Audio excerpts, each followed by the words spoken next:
Antes de llegar el año 2020 y el COVID-19, la economía costarricense empezaba a mejorar poco a poco y sus efectos para las familias iban a ser más evidentes conforme pasaban los meses del 2020.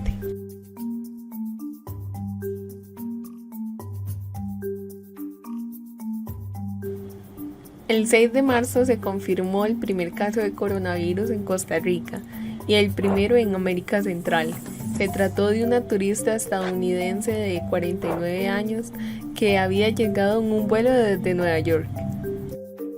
A consecuencia del incremento de casos confirmados, el Ministerio de Educación decidió suspender temporalmente las lecciones en un total de 317 centros educativos, que representan el 7% total en el país. Además, se dio el cierre de bares, casinos y las fronteras aéreas, marítimas y terrestres. Uno de los sectores más golpeados sin lugar a dudas tras el anuncio de declaratoria de emergencia fue el gremio de restaurantes, bares y sodas, quienes reportan cierres de 7.980 negocios y se estiman más de 109.000 desempleados. En abril se mantenía el cierre de las fronteras, mientras que los comercios locales tales como bares y restaurantes, por cumplir con las medidas sanitarias obligatorias, se les imposibilitaba abrir. En el sector turismo ya se estimaban más de 200.000 personas afectadas. El gobierno anunció el lanzamiento de un bono económico para aquellos trabajadores afectados por la pandemia.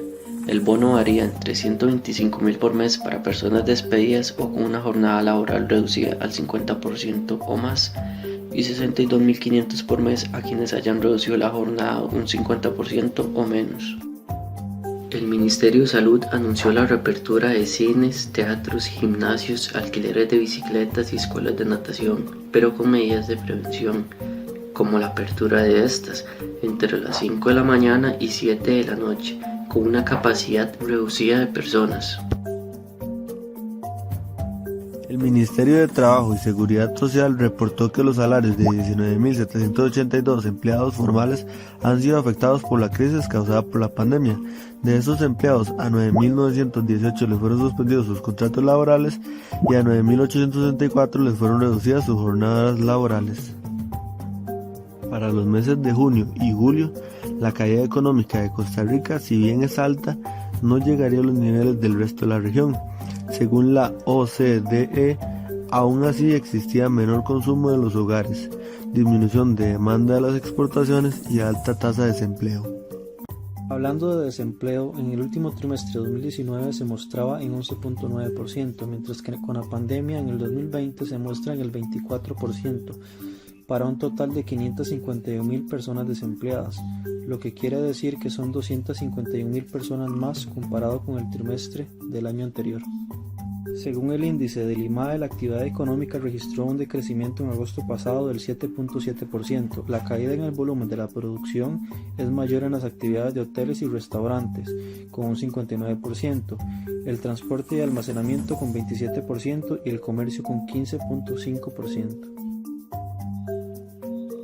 El Gobierno de la República anunció el 17 de septiembre su propuesta para negociar un acuerdo con el Fondo Monetario Internacional para la obtención de un préstamo de $1.750 millones. Este consistía en un 85% de aumento en impuestos y 15% en promesas de reducción de gastos.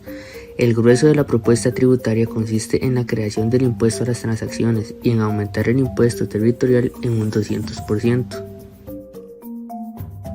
La propuesta no fue bien recibida, ya que desde el punto de vista empresarial, cualquier impuesto se traduce en aumento de los costos de producción y con ello se desincentiva la inversión. Al caer la inversión, aumenta la tasa de desempleo, se desacelera el crecimiento económico y cae la recaudación. Se prepara una propuesta al FMI basada en las propuestas de la mesa de diálogo.